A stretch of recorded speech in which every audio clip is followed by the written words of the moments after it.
small but mighty crowd tonight. And thank you guys so much for coming out to downtown Los Angeles. I just was doing some events in New York, and everyone lives outside on the streets, right? So everyone I mean, they leave their place. And I forgot, I guess, for a quick nanosecond, how much work it is to get in your car and go in traffic and go to another part of town. So thank you so much, I really appreciate it. And also thank you so much for the Last Bookshop, and thank you, Joe, over there, and Josh, the owner, for hosting me.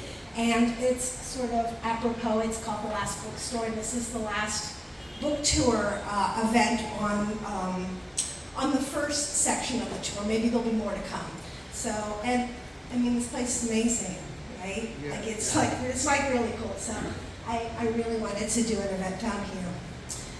I wanted to just talk a little bit about myself, to tell you how I came about this book. I will introduce my illustrious and fabulous panel, and then everyone's going to tell fun stories that I think you will enjoy. I hope so. So, you know, most of you know me because I got my nephew here, and like I'm dear friends and besties, and someone I went to high school with, so you got that going on. But for those who don't know, so I was one of the few female directors in Hollywood in the late 80s. I did Assault of the Killer Bimbos and Modern Girls. Yeah. And you know what? These people over here, this is Joe and Maryann, went to film school with me. So it is an NYU graduate film school even. And one of the big things that is interesting, like, is their life after film school, which we can talk about. But you know, look, those films were not like the legendary historical films that we studied in school, but they were mine, and that's okay. So I will take credit for this.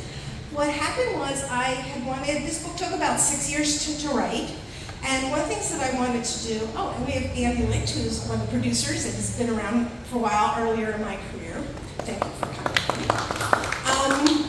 So I wrote a book, and I didn't get an agent, I didn't get a publisher, and the reason it takes 6 years is a lot of waiting for people to get back to you. It wasn't writing the whole time. But I finally found a really fabulous indie press called Heliotrope. It's a female-owned company out of New York City, and she loved the book. So I turned it in, and then I showed it to a friend, Rex Weiger, who's in the book, and Rex said, Anita, you have 3 books. You have a self-help, a memoir, and a book of interviews. Pick one.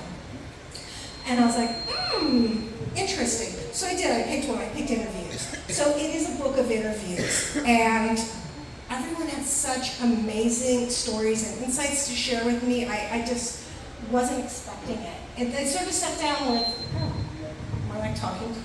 And we sort of sat down and just like sat on your back patio. You came up to my patio. We just kind of chatted, and then things kind of came out, right?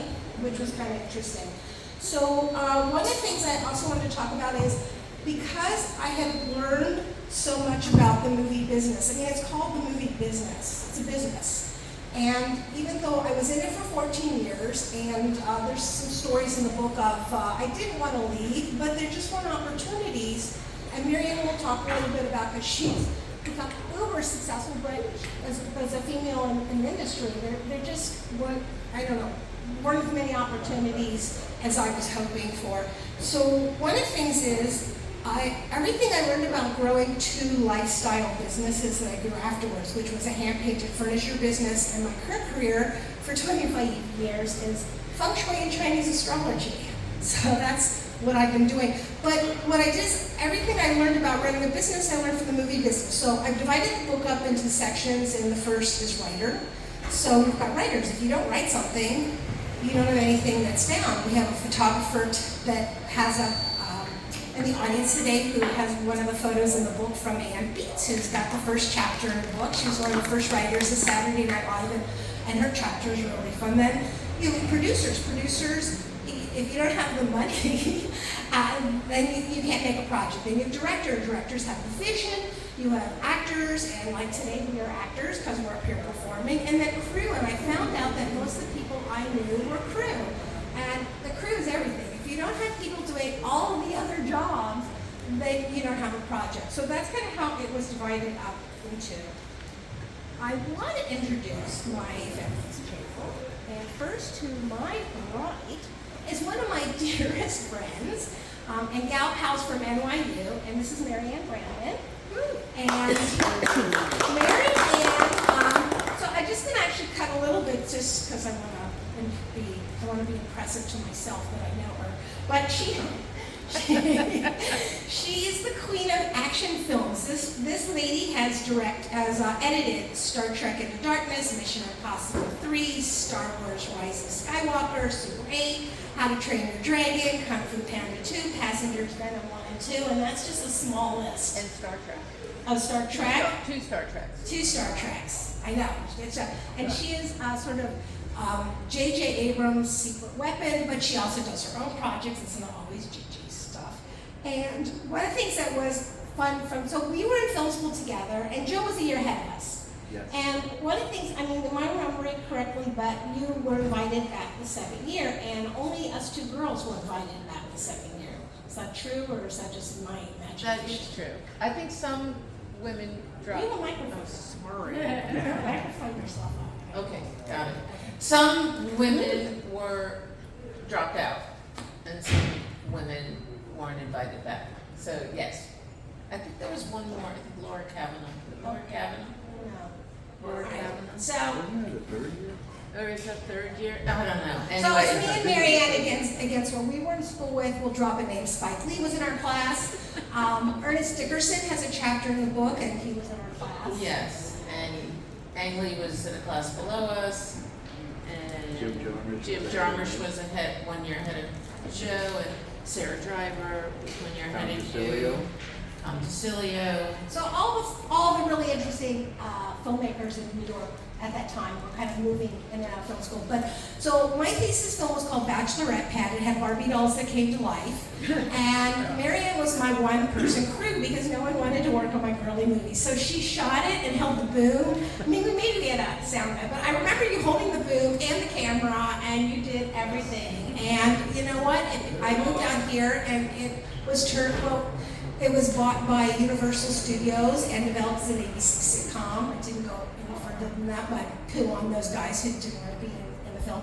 And it starred actually Patty Astor, who unfortunately had passed away last week. And very sadly, she is a beautiful obituary in today's New York Times, if anyone wants to look at that, because it's quite lovely that that's there. But let's go back to Maryann here. So, you know, she's got some fun stories, and we'll see what she wants to share. But at the end of her chapter, you know, I asked her what's it take to be a star. And she talks about Chris Pine and Bradley Cooper and Daisy Ridley and kind of how she interpreted, like, kind of working with them and the extra oomph that they put into things. And now she is a Sony producer, so now you're producing. And her chapter is called, Okay, I'm Here, Now What? Which is kind of referring to what happens after film school. That's true. So and we have Joe Urbanczyk, and Joe is, you know, the key thing of his chapters, he talks about hitting your mark. He is a cinematographer. He's also a camera operator. He has worked with the legendary Vilmos Zsigmond for 25 years, and he'll tell a little of that story and all those famous Eastern European DPs who must not be forgotten because they're really, really amazing.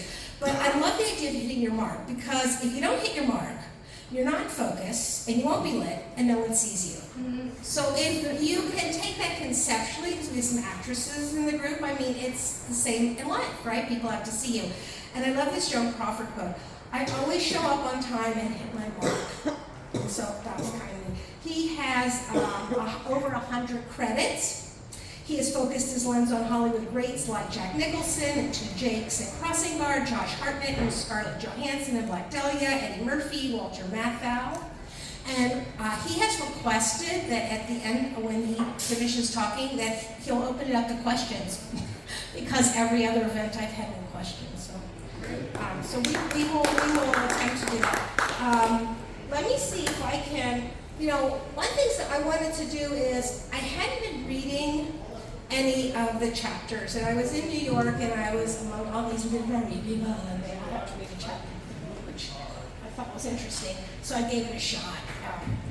but I'm not reading the whole chapter. I just wanted to read a little story that I thought was really inspiring, and then I will kind of move it off and you guys can go out.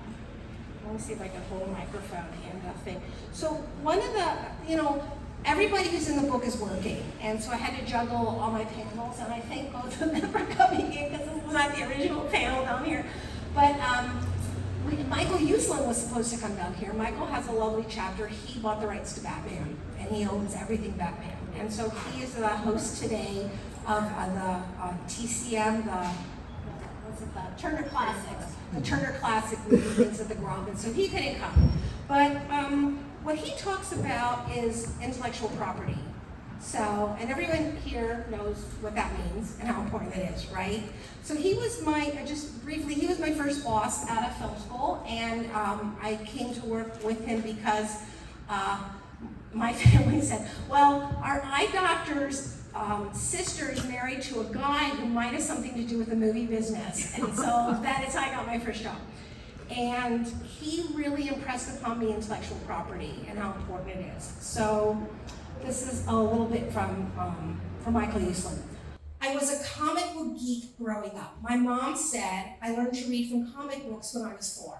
By the time I graduated high school, I had over 30,000 comic books dating back to 1936. My poor dad never once got his car in the garage because it was filled with comic books floor to ceiling. I went to the first Comic-Con ever held on the planet Earth, July 1964, in a flea-bag hotel in downtown New York. 200 of us showed up. As I like to say, hardcore comic book fans of the day all met face-to-face, pimple to pimple. 197 guys and 3 girls. So I was there at the beginning. A cold night in January 1966 was a game changer for me. I was in my den in my house and had been waiting for months for this. It was the premiere of the Batman television show.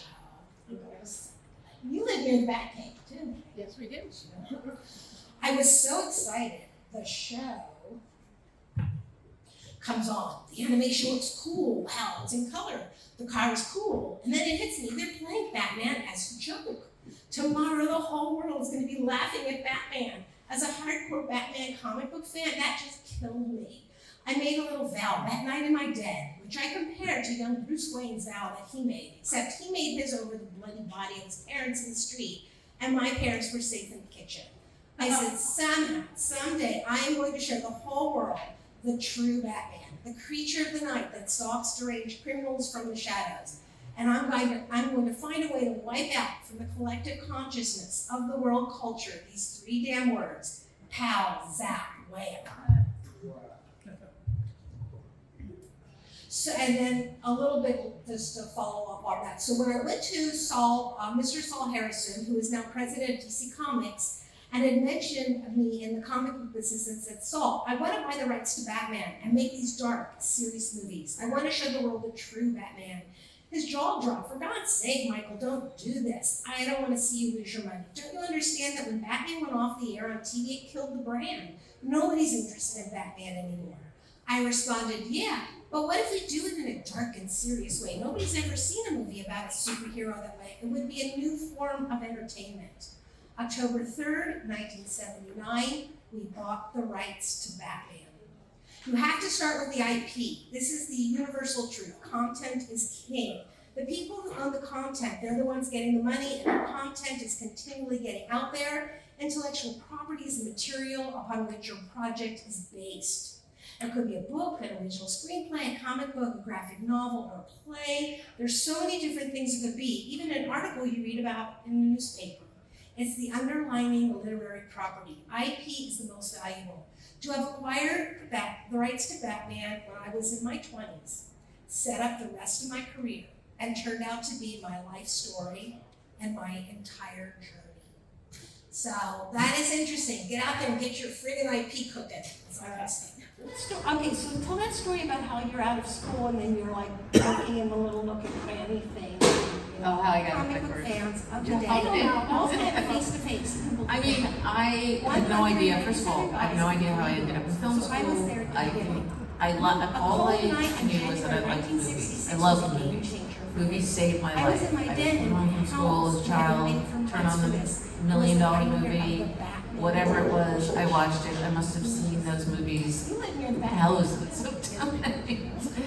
Mad Max, every Lana Turner film, all those films. And I was graduating from Stony Brook University in New York, and I literally had no idea what I was going to do, except I knew I didn't want to move home to Queens. And I was working at Stony Brook. I took a film class, the one film class they had, and 5 guys asked me if I'd join the film club. 5 very nerdy guys, and we made every film that ever showed at the Stony Brook Student Union before the main film. We starred, we wrote, we directed. They were stupid. They were very stupid films. And weirdly, I got recruited to NYU by the head of NYU asked for women. He wanted women to come to school, and he offered me full tuition, and I seemed better than moving back home to Fresh Meadows. So there I am in film school, terrified. I think I was the youngest person, not only female, but also the youngest person in film school, because most people had taken like a year off or had gone to some other graduate school, and there I was, and suddenly they were like, here's a camera, cast your film in New York City, go shoot your film in New York City, get a crew, tell people what we do, and I was terrified. And, but I did it with your help and the help of everyone in our class, and but then your big thing was that you kind of talked about was, okay, so then you graduate, but there's no ceremony, there's no nothing. Oh yeah, there's nothing. And then you're out. You're out. You're like, boom, okay, now. But I had to finish my film. And I had done this sci-fi film because I was really into stuff sci-fi, which actually at that NYU festival came in second to Spike Lee's film. So I got the second prize, Spike Lee got the first prize. And I begged my way into the one place that did editing in Manhattan they gave me a little cubby hole to cut my film if I, coded film for them. And there I was, doing the job I hated the most, editing. I hated it. It was lonely. I didn't know what I was doing. I was like, oh my God, there's gobs of film. Who would shoot this much fucking film? And you had bins. Bins, and you hung it up, and you had a steam pick, and it ripped your film. And anyway, long story short, I got somebody saw me there, offered me a job on a documentary, and I became a film assistant, and really naive. I was very naive. And it was the one building where everyone did work. So I met Francis Coppola, and I met Alan Pakula, and I met, all these giant names. And, you get kind of tossed from film to film. And that's really my, how I ended up staying in editing. And I stayed in editing, I learned the craft, and then I actually decided I loved it. And I was on the film A Chorus Line, and there was an opportunity to go to London. And then I realized, oh my God, this career is like incredible. And I moved to London for a year, worked on Chorus Line, and I don't know, I ended up in LA. I ended up back and forth for a long time. But also, so tell the story. I love about the concept of if you don't ask, you don't get.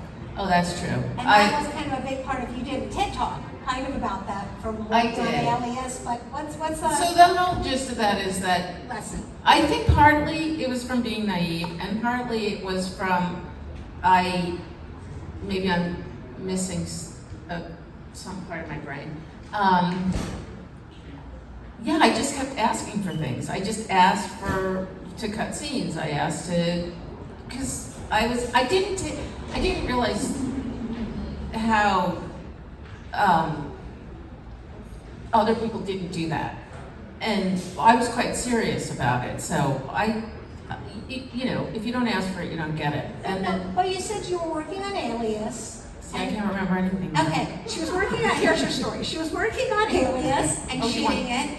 No, and then with J.J. Abrams, and then he got his first movie. Was it Mission Impossible? It was Mission Impossible. Okay, Oh. and the guy comes in and he wants to I see can what tell you that story. Yeah, That's a funny story. I didn't realize that story you wanted me to tell. So I'm working on Alias, which, by the way, was the hardest show ever because it was basically like making a little feature film every year. And J.J. Abrams got his big break, his first feature.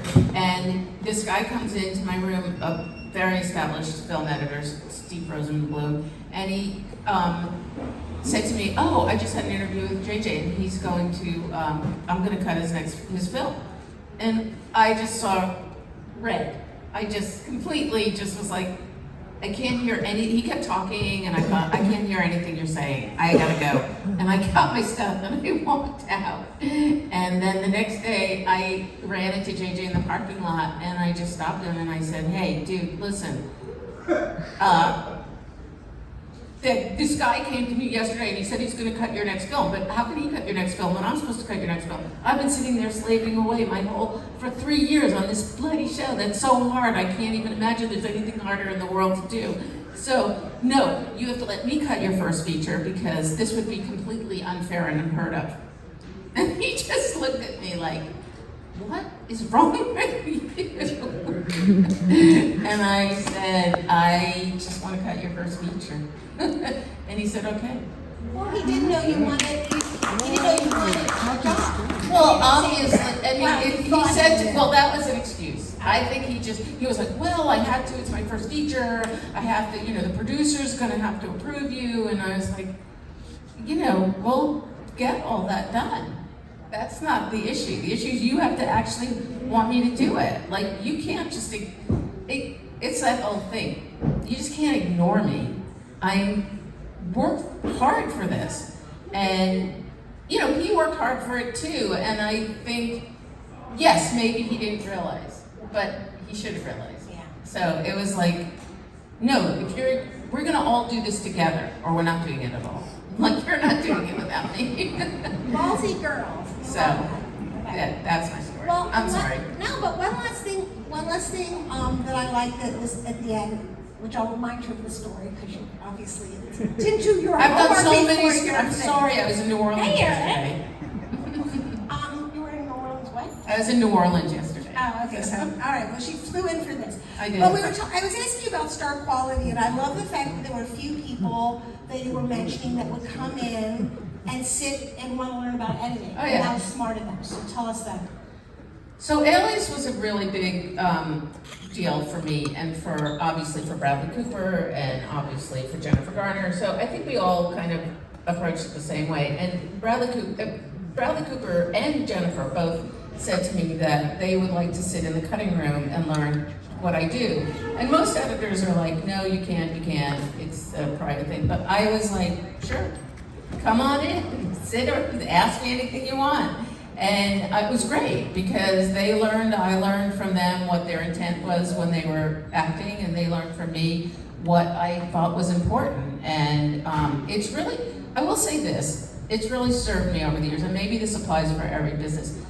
I do editing, but the truth is, I actually know how to do almost every job on the set, and I like to be on the set. I actually, on the last Star Wars 9, I convinced JJ to let me cut on the set because it was really good for me and for him, and he loved it. He was like, "We don't do that," and I was like, "Let's try it," and we did it, and so he could come over and see I'd be working on a scene that he shot 2 days ago, and he could see what he got, and then it would apply. He would learn from how it got together to how it informs what he's shooting now, and it actually became this great process where we, for me, because I also got the opportunity to do a lot of second unit I did all the second unit directing on Alias from year 2.5 on to 4. So if I went to him and said, I need a scene that connects these two scenes,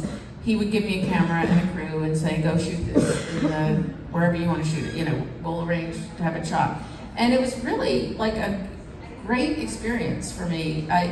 That's why I feel like as an editor, it's not just editing I do, it's a whole story thing. And I really love it. I really love telling stories. So it doesn't appear so today because I'm really tired. And I came from work and I was in New Orleans, but there you go. But she came to support her forever. I do. I love Anita, by the way. Thank you so She's much. the most, of all people, you ask for everything you want, and you dare to do the things that, I will say this at film school, the reason I did Bachelorette Pad, and I was so happy to do it, and I couldn't believe no one else would help us, she dares to do the things that people don't do. And that's a really important quality. And I just want you to know that as popular and as much money as Barbie made, this woman made the original Barbie film. Literally, the original Barbie kind of film. We have that film. So she deserves credit for that. I feel like I might have kicked the door open a little bit so that Greta Gerwig could crash the glass ceiling. I mean, literally, you were just, time wasn't on your side there. It was just a time thing. Because it was that film. We did it. We did it. Oh, thank you, Maryann. Thank you. And you know what? I want to continue the conversation about second unit because not only, I want to talk about like the cinematography and the shooting you do, with film motion and everything. But you've been how long have you been doing second unit and you love it? And what the heck is second unit? Yeah, well, it's usually a lot of stunts and pickup shots, and things that would need to tie the story together. Right. For the editor, right here. But I'd like to just begin by saying how thankful I am to Anita. This is his second appearance. Second panel here. The second appearance, yes. Thank you, And Joe. two uber creative women. It's just an honor that 40 years ago, the Lower East Side in New York City, and here we are today. It's just pretty amazing. The whole thing, I know. East 7th Street between 2nd and 3rd. CBGB's was like right down the block. It was quite a scene at that time. Lexa was part of that scene. And, but anyway, I've shot a lot of second units throughout the years. I worked mainly with a lot of Eastern Europeans. My name is Joe Urbanczyk, so I'm Polish. I got tied in with many Hungarians, and the reason for that was when I was at NYU, I read an article, and in the article, it was one of my heroes, Caleb Deschanel, brought up the subject that he went to AFI because he was able to intern with the great Gordon Willis, who ultimately shot The Godfather and many great films. And Caleb, again, became one of our all-time great cinematographers, who I ultimately ended up working with also. But that inspired me during NYU. I applied to AFI in the hopes of getting an internship with Vilmos Zsigmond, who at that time was my hero. And so what happened was, sure, lo and behold, even with a 1% acceptance rate, they accepted me with a full scholarship and guaranteed me an internship with Vilmos Zsigmond. So it was just like so crazy, the whole thing. Because he's so talented. I thought I was going to be in New York shooting industrial films for the next 10 or 15 years, so I just packed my bags and flew out. And sure enough, I graduated AFI, and then I worked on, as an intern, The River, which was one of the biggest movies of its time. We shot it in Tennessee for 4 months, and it was one of the most grueling projects I've ever been on to this day, because it was all in the mud. We had waiters on every night. We were shooting nights. Who started that? Pardon me? Who was in that? That was Mel Gibson and Sissy Spacek and Mark Rydell, who was the director. And that experience, the 4 months, was by far the most informative education I could have ever dreamt. Because as the intern, I would just be in charge of Vilmos's meters. He would let me take light readings, watch him design shots, set up the shots. And then, most importantly, at the end of the day, we would go and watch dailies, and where he would just have his two operators, a camera operator, and I would sit behind them, and he would just berate them endlessly about what they were doing wrong. So this went all up in here. I knew exactly what he was looking for. And even on that project, as an intern, he let me operate in a couple of the shots. Dream come true. I wasn't even in the union. I mean, it was totally illegal. But since we're in Tennessee, just go do it. So I knew what he was looking for just because I said in those dailies. And, these people are long gone now, rest in peace, but they really took it, from Bill Motion. No, too much headroom, just constantly nagging. And so I just learned everything in those 4 months. So what I'm getting at is the most informative education I could hope for happened on that picture. And I tell you, to this day, I'm so grateful, because after that project ended, I went out and I started shooting independent films, and it was very difficult at that time getting an agent if you're not in the union. So it was a total catch-22 at that time also. If you weren't in the union, you needed 30 days to get in the union, but you couldn't get in the union unless you had 30 days. It was just like so corrupt. Oh yeah, and those days Right? also, if you were in the New York union, you weren't in the LA union. You had to get in both unions. And there were They 3 weren't separate taking you. unions. Yeah, there was a Midwest union Yeah, too. yeah. So Chicago, East Coast, and West Coast. Yeah. So anyway, I remember hustling my reel of like student films to like these major agencies. I go, okay, take a look at my stuff. It's great. I said no. But anyway, I went to Irv Schechter in Beverly Hills.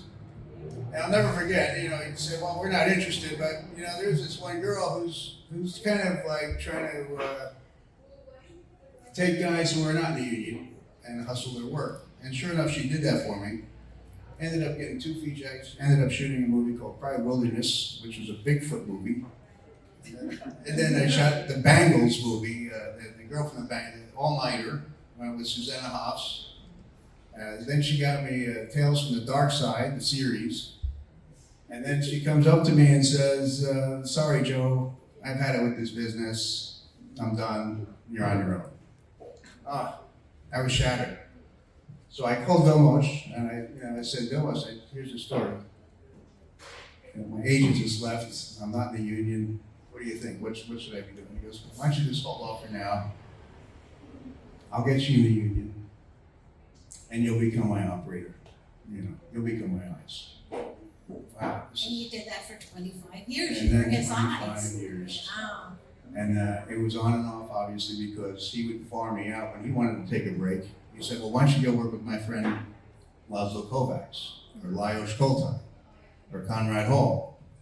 Nice friends. Yeah. And so- and then it's just for one thing. And so it was just such an incredible circle that I was involved in. Joe, just tell a little bit, because I loved it. It was in the book about how Vilmos got here with the military, with the war footage. Right, I mean, well, that's in kind of a 56, picture. right? We So- had the Hungarian Revolution in 1956, and he and Laszlo Kovacs, who's also known for, Ghostbusters and Last Picture Show. It was just a great camera, great camera. And anyway, they shot footage from the actual revolution, and they had classic footage where they actually see the Hungarian flag, getting bombed. They sold all this. Anyway, they tucked this footage under their jackets and crossed the Hungarian border into freedom. They just hijacked, they stole the film basically, and escaped Hungary. And that's how they got out. And they sold it to CBS, and it's still out there to this day. And it's like the most commonly seen footage of the revolution. It's amazing. Wow.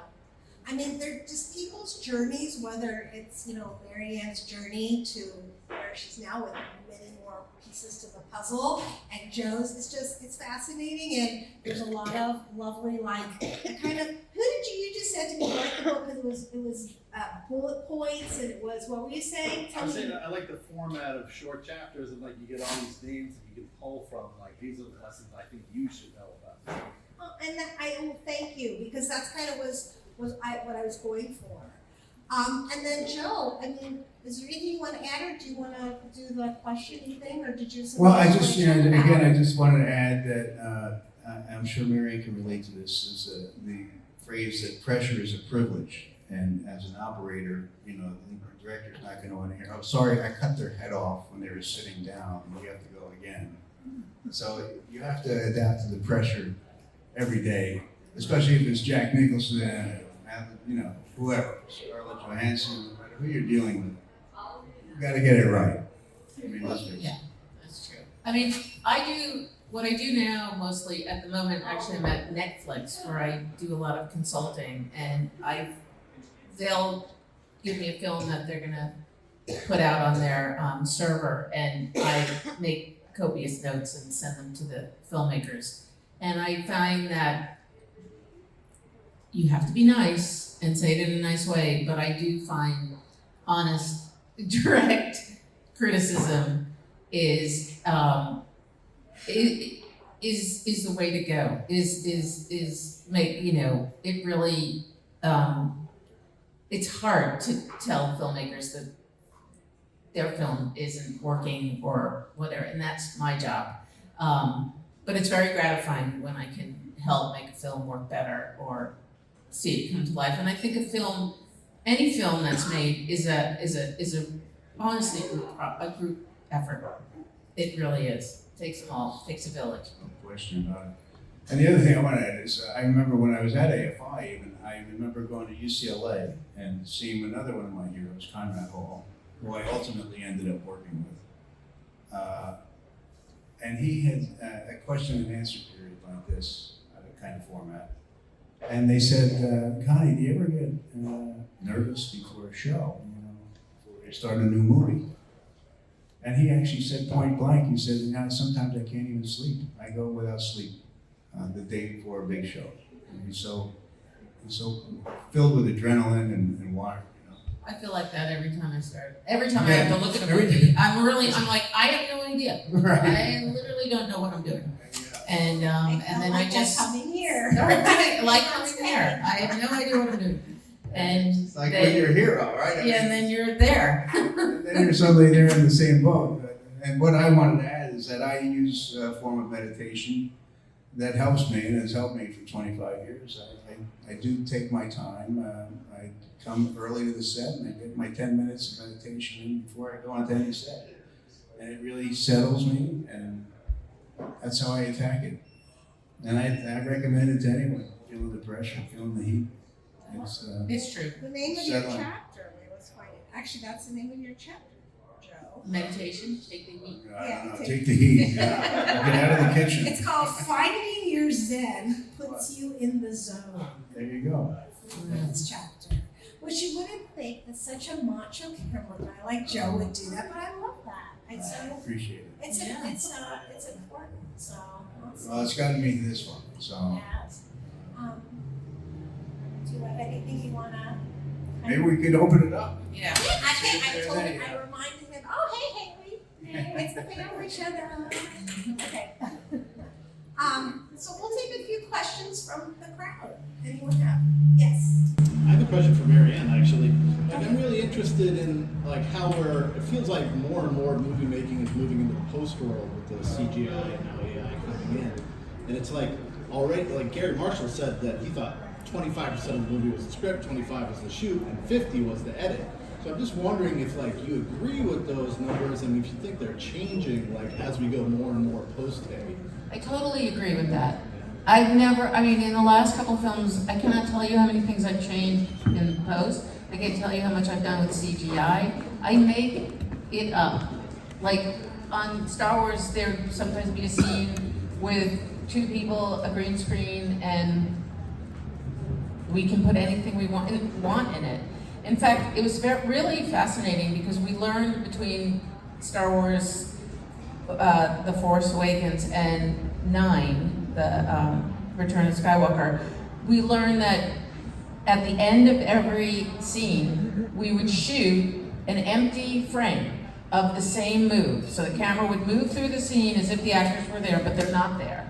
And same exact move, so that we could go back in post, reshoot the actors on a green screen, and put them back in that scene. And Motion change control, right? Yeah, motion control, and change the scene. And we did it for every take, even close-ups. So we had backgrounds for everything. And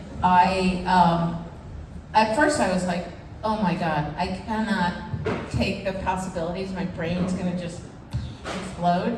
But it was great because you can change lines and you can go back and shoot. And things I put in people's mouths, yes, it is done endlessly. The tricks I now have in my bag are crazy. And I try to pass them on to people I mentor because they really are, you don't really, like, if you think it, you can do it. It's like, that's what I tell everyone I mentor. Like, if you think a scene needs something, you can get it to do, I think you can bend it that until it almost breaks.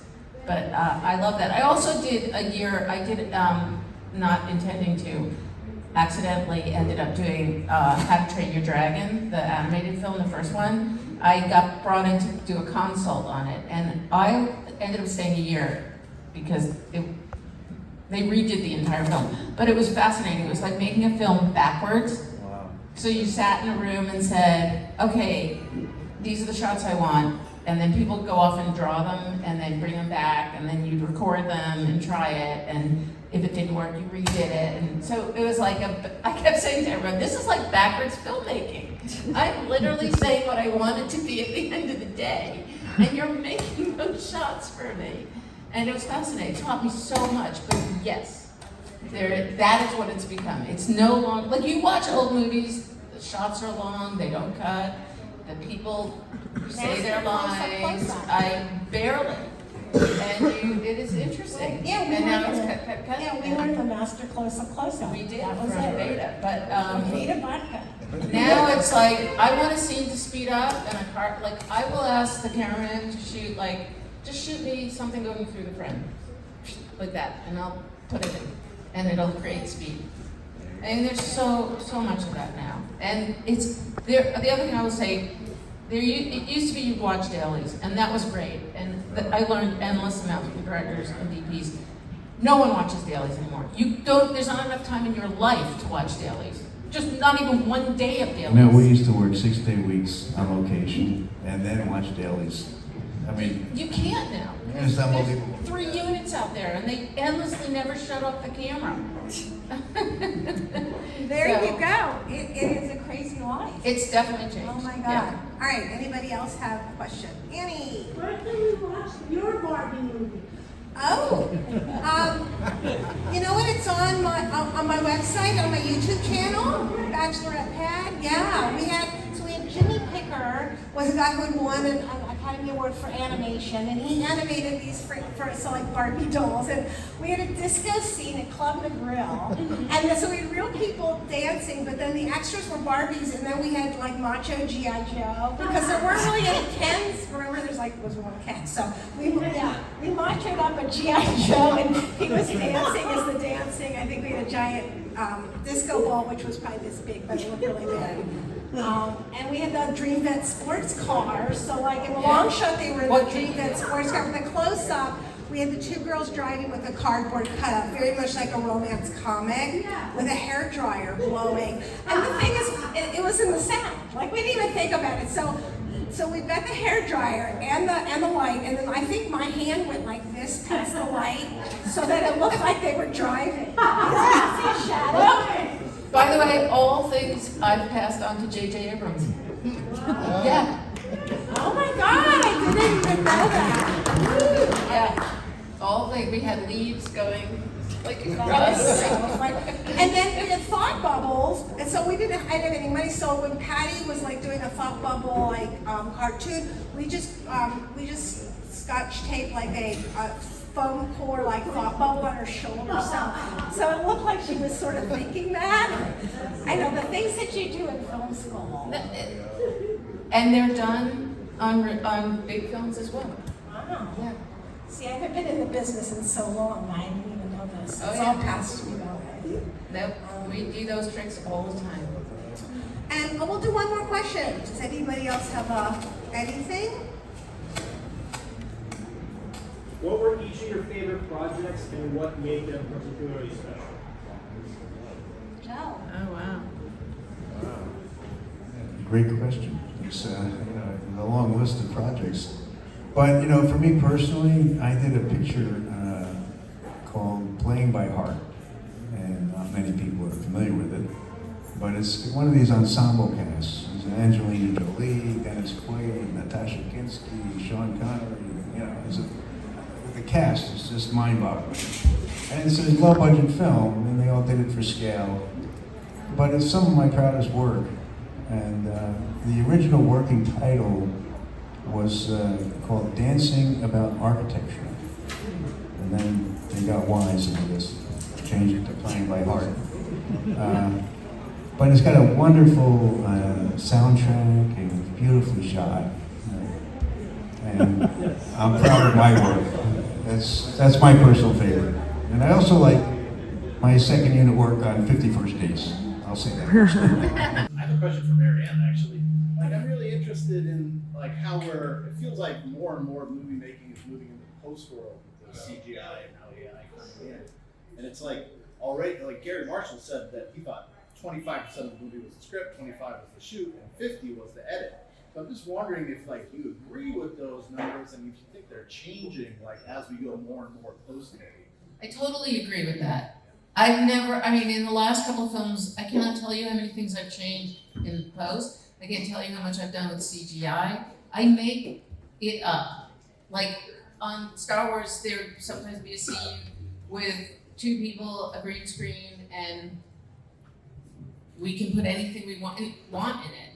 In fact, it was really fascinating because we learned between Star Wars, The Force Awakens, and 9, the Return of Skywalker, we learned that at the end of every scene, we would shoot an empty frame of the same move. So the camera would move through the scene as if the actors were there, but they're not there. And same exact move, so that we could go back and post, reshoot the actors on a green screen, and put them back in that scene. And Motion control, right? Yeah, motion control, and change the scene. And we did it for every take, even close-ups. So we had backgrounds for everything. And at first I was like, oh my God, I cannot take the possibilities. My brain's gonna just explode. But it was great because you can change lines and you can go back and shoot. And things I put in people's mouths, yes, it is done endlessly. The tricks I now have in my bag are crazy. And I try to pass them on to people I mentor because they really are, you don't realize, if you think it, you can do it. It's that's what I tell everyone I mentor. If you think a scene needs something, you can get it to do, I think you can bend it until it almost breaks. But I love that. I also did not intending to, accidentally ended up doing How to Train Your Dragon, the animated film, the first one. I got brought in to do a consult on it, and I ended up staying a year because they redid the entire film. But it was fascinating. It was like making a film backwards. Wow. So you sat in a room and said, okay, these are the shots I want. And then people would go off and draw them and then bring them back, and then you'd record them and try it. And if it didn't work, you redid it. And so it was I kept saying to everyone, this is like backwards filmmaking. I'm literally saying what I want it to be at the end of the day. And you're making those shots for me. And it was fascinating. It taught me so much. But yes, that is what it's become. It's no longer, you watch old movies, the shots are long, they don't cut, the people say their lines. I barely. And it is interesting. Yeah, we and now learned it's cut. Yeah, we learned the master close-up. We did That was from it. Beta, but Vita vodka. Now it's like, I want a scene to speed up and I will ask the cameraman to shoot just shoot me something going through the frame. Like that, and I'll put it in, and it'll create speed. And there's so much of that now. And it's, the other thing I will say, it used to be you watch dailies, and that was great. And I learned endless amounts from directors and DPs. No one watches dailies anymore. There's not enough time in your life to watch dailies. Just not even one day of dailies. No, we used to work 6-day weeks on location and then watch dailies. I mean, You can't now. it's There's unbelievable. 3 units out there, and they endlessly never shut off the camera. There you go. It is a crazy life. It's definitely changed. Oh my God. Yeah. All right, anybody else have a question? Annie? Where can we watch your Barbie movie? Oh, you know what? It's on my website, on my YouTube channel, Bachelorette Pad. Yeah, we had Jimmy Picker was a guy who won an Academy Award for animation, and he animated these for us like Barbie dolls. And we had a disco scene at Club McGrill, and then, so we had real people dancing, but then the extras were Barbies, and then we had like macho G.I. Joe because there weren't really any Kens. Remember, was one Ken, so we machoed up a G.I. Joe, and he was dancing as the dancing. I think we had a giant disco ball, which was probably this big, but it looked really good. And we had the Dream Vet sports car, so like in the long shot they were the Dream Vet sports car, but the close up we had the 2 girls driving with a cardboard cutout, very much like a romance comic, with a hair dryer blowing. And the thing is, it was in the sound, like we didn't even think about it. So we got the hair dryer and the light, and then I think my hand went like this past the light, so that it looked like they were driving. Shadow. By the way, all things I've passed on to J.J. Abrams. Yeah. Oh my God, I didn't even know that. Yeah. All things. We had leaves going like Nice. across. And then we had thought bubbles, and so I didn't have any money. So when Patty was like doing a thought bubble cartoon, we just scotch taped like a foam core like thought bubble on her shoulder. So it looked like she was sort of thinking that. I know the things that you do in film school. And they're done on big films as well. Wow. Yeah. See, I haven't been in the business in so long. I didn't even know this. Oh, It's yeah. all past through. Yep. We do those tricks all the time. And we'll do one more question. Does anybody else have anything? What were each of your favorite projects and what made them particularly special? Joe. Oh wow. Great question. It's a long list of projects. But, for me personally, I did a picture called Playing by Heart. And not many people are familiar with it. But it's one of these ensemble casts. It's Angelina Jolie, Dennis Quaid, Natasha Kinski, Sean Connery. The cast is just mind-boggling. And it's a low-budget film, and they all did it for scale. But it's some of my proudest work. And the original working title was called Dancing About Architecture. And then they got wise and just changed it to Playing by Heart. But it's got a wonderful soundtrack and beautifully shot. And I'm proud of my work. That's my personal favorite. And I also like my second unit work on 51st Dates. I'll say that much.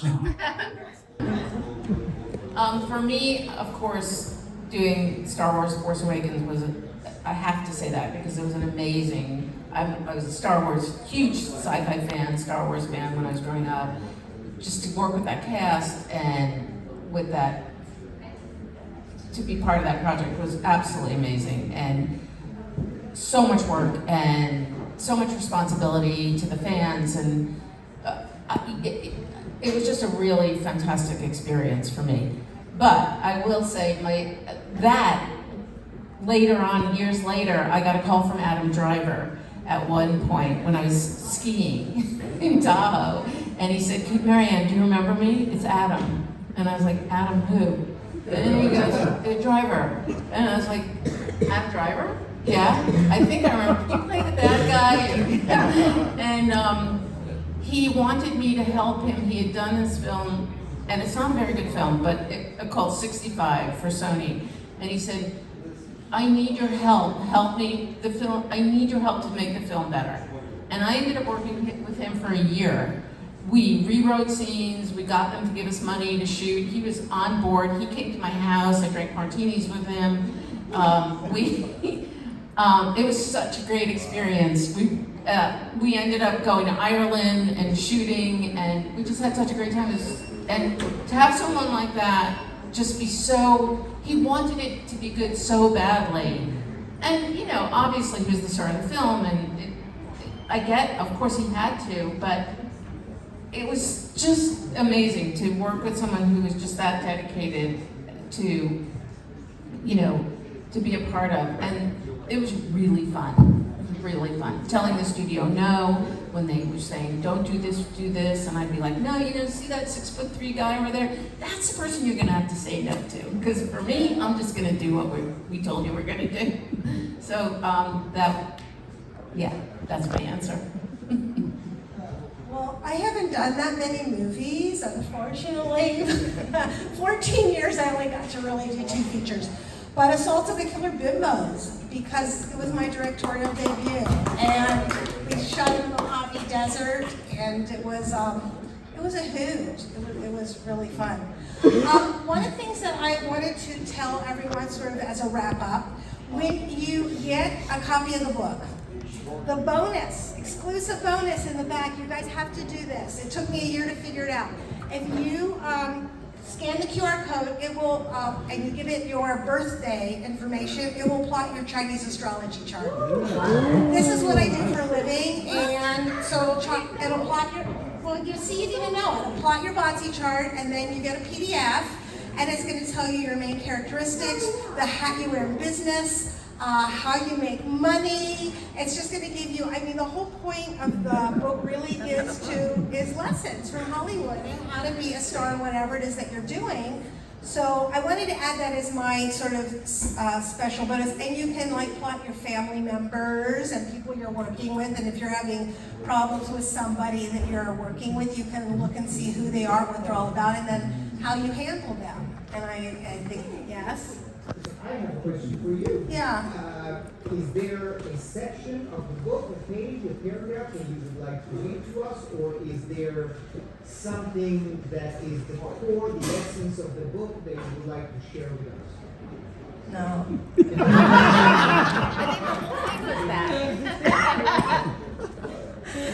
Just dive in, find what you like, and have fun with it, I think. You know, get out your Sharpie and circle stuff. I gave myself a chapter at the end, so I do talk about like making my films and my journey as well. So that's great. Thank you guys so much for coming. I appreciate it. Thank you guys. Oh, thank you